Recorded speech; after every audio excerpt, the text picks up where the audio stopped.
Leaked Ryan Reynolds voice memos exposed. It is so clear Blake's case is falling apart. She's destroying her cred. Ryan Reynolds. Blake Lively and Ryan Reynolds are unraveling as their darkest secrets spill into the open. The leaks expose not just their hypocrisy, but also their desperate, cutthroat smear campaign against Justin Baldoni. All agree that the moral crimes committed here by Ryan Reynolds against Justin Baldoni have amounted to high treason. From laughable lawsuits to buried scandals crawling back to the surface, the couple's polished facade is collapsing faster than their flimsy legal claims. This is the audio Blake and Ryan's agent seemingly didn't want you to hear. I wonder if you could tell us about a little bit of a mess that I gather you've been involved in. Oh, yeah. I know where you're going with this one. Do you have notes on it? Oh, yeah. Those are the two things I said to myself, this could come up. He brought notes on it. So this was all arranged. Okay, so I have to admit, I don't keep up that much on Hollywood. But even I caught wind of the Blake Lively, Ryan Reynolds. Let the record show for those listening at home, Ari just split his throat. I mean, it's a fucked up, bad situation that Baldoni, whatever his name is doing. And it's an effed up situation. Whatever, Baldoni, whatever his name is doing. Whatever, he's your client. What a scumbag you are. Now, he was your client too, until recently. Until I fired him. Right. Did you hear that? They didn't record the show. Once hailed as Hollywood's golden duo, all charm, wit, and carefully packaged likability, Blake and Ryan now look more like a cautionary tale. Their little reign of power has devolved into a circus, and every weak PR stunt only makes the fire burn hotter. First to do this. It was Blake Lively, it was Ryan Reynolds, this was their strategy, and now they kind of want to put the genie back in the bottle, but guess what? The genie does not want to go back in the bottle. The genie likes to be free. What began as petty behind-the-scenes tantrums over It Ends With Us has spiraled into a scandal so chaotic it makes the Kardashians look organized. Every desperate move to control the narrative backfires, and now the only thing Blake and Ryan have managed to kill is their credibility.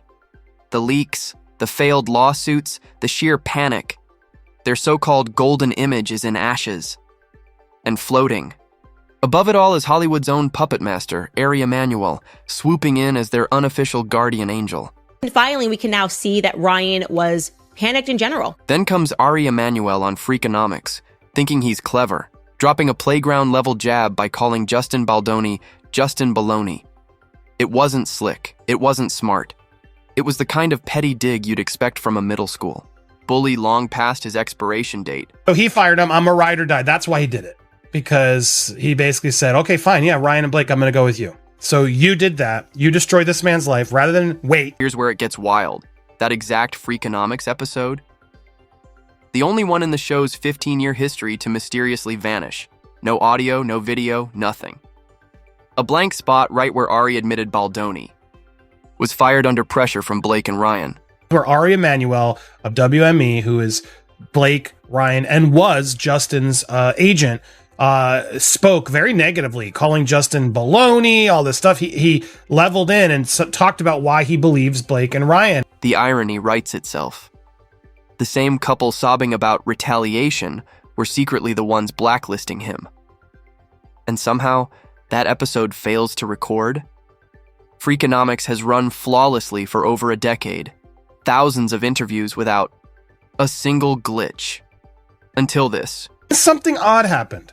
The podcast didn't get recorded. Neither the audio nor the YouTube video, both just miraculously didn't get recorded. And yet, the one time a Hollywood power broker slips up, poof, the evidence evaporates. What a coincidence. The only thing missing from this cover-up is some intern tripping over a cable and yelling, "Oops," like it's a bad sitcom. This is the audio Blake and Ryan's agent seemingly didn't want you to hear. I wonder if you could tell us about a little bit of a mess that I gather you've been involved in. Oh, yeah. I know where you're going with this one. Do you have notes on it? Oh, yeah. Those are the two things I said to myself, this could come up. He brought notes on it. So this was all arranged. Okay, so I have to admit, I don't keep up that much on Hollywood. But even I caught wind of the Blake Lively, Ryan Reynolds. Let the record show for those listening at home, Ari just slit his throat. I mean, it's a fucked up, bad situation that Baldoni, whatever his name is doing. And It's an effed up situation. Whatever, Baldoni, whatever his name is doing. Whatever, he's your client. What a scumbag you are. Now, he was your client too, until until I fired him. Right. Did you hear? Of course, subtlety is dead in this scandal. A journalist conveniently leaks the audio anyway, and guess what? Ari Emanuel did admit Baldoni was axed because Reynolds and Lively demanded it. He's your client. What a scumbag you are. And the cherry on top? Ari actually bragged about being ride or die for them. Because nothing screams professionalism like a billionaire CEO acting like Deadpool's #1 fanboy while wrecking someone else's career. Now, he was your client too, until until I fired him. Right. Did you hear that? I fired him. Yeah, he was. I fired him. Because you didn't even know his name? Like, so disrespectful. And just when you thought this saga couldn't get weirder, suddenly Ryan Reynolds' voice memos appear. Out of nowhere, these recordings make it sound like he's berating Baldoni. Except, plot twist, they were AI fakes. I've known Ryan and Blake for over a decade. They're really incredible people. In Hollywood, they have been incredibly successful. People worked with them. They've never had any bad mojo out there and treated people badly. That's right. Some frantic little PR goblins decided the best way out of a scandal was to manufacture another scandal inside the scandal. It's like watching someone dig a hole, realize they're stuck, and then double down by digging straight to the Earth's core. Negatively, calling Justin baloney, all this stuff. He leveled in and talked about why he believes Blake and Ryan, while seemingly continue to defame Justin. This is an agent, mind you, who has not yet publicly dropped Diddy, but he dropped Justin Baldoni because Blake and Ryan made him? Now think about it. Who actually benefits from unleashing obviously fake AI rants of Reynolds yelling at Baldoni? Not Baldoni's side, because the second they were exposed as fake, Blake's camp got to pull out the "see, the internet is full of lies" card. Really incredible people. In Hollywood, they have been incredibly successful. People worked with them. They've never had any bad mojo out there and treated people badly. The only ones with any motive to toss phony dirt into the fire are Reynolds and Lively themselves. They were already drowning in bad press, so why not plant fake evidence, wait for it to be debunked, then use that as ammo to dismiss every other leak as just more online nonsense? Reynolds on the Enneagram is a psycho. That's what he is. He's just a psycho. His number is psycho. If that was their master plan, it blew up in their faces. Instead of tarnishing Baldoni, it just made Ryan and Blake look even more desperate. When your best move is commissioning AI deepfakes, you're basically starring in a low-budget Black Mirror episode, except the villain is just a neurotic guy from Vancouver who can't handle his wife being out of his sight for 5 minutes. I'm afraid of this, man. You are a bozo, and you look like a clown here. Now, some could say you're showing your loyalty, but no, I think it's going to really actually hurt you in the end. And this is going to be tar in your face. You're going to regret this one. And I think that's why you wanted this audio not to actually get released. The fact that Reynolds and Lively, with all their money and connections, actually thought these stunts were smart tells you just how far they've fallen. Every strategy has blown up in their faces, rigging the press, planting fake scandals, even having their Hollywood fixer erase an entire podcast episode. The video in question. Justin, maybe you need to stop talking about my wife's weight. What is your problem, Ryan? This is AI and not Justin. There's no need for AI. The Baldoni team have more than enough real, factual evidence to show the depravity of Lively and her team's all-out lies without needing the assistance of AI programs. And yet, none of it is working. The truth keeps leaking out, and no amount of power brokering can stop it. This isn't about a film dispute anymore. It's about watching two celebrities who built their empire on being fun, relatable, effortlessly cool, torch their own reputations out of sheer spite and insecurity.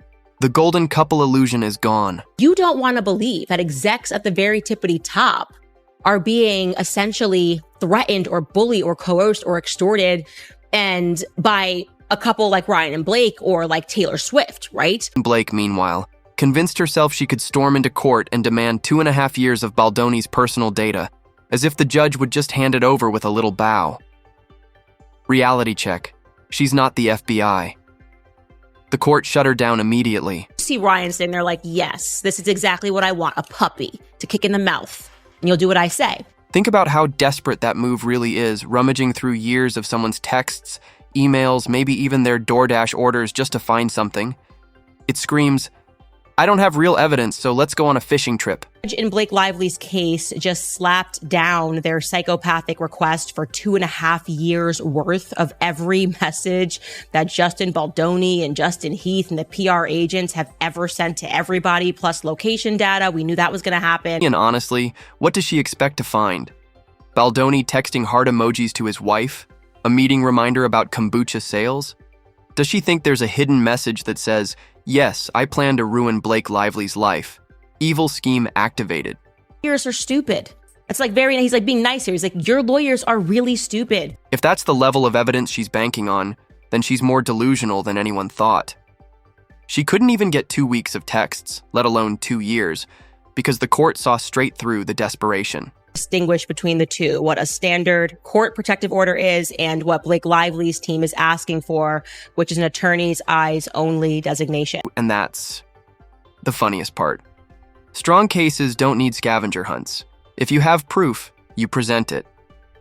You don't build a case backwards, throwing subpoenas around like wedding confetti and hoping one lands. If this lawsuit were a murder mystery, Blake would be the detective pointing at random strangers yelling, "It was you!" All without a body, a weapon, or even a crime. At this point, she and Ryan should probably stick to overpriced gin and bland hair products, because courtroom strategy clearly isn't their strong suit.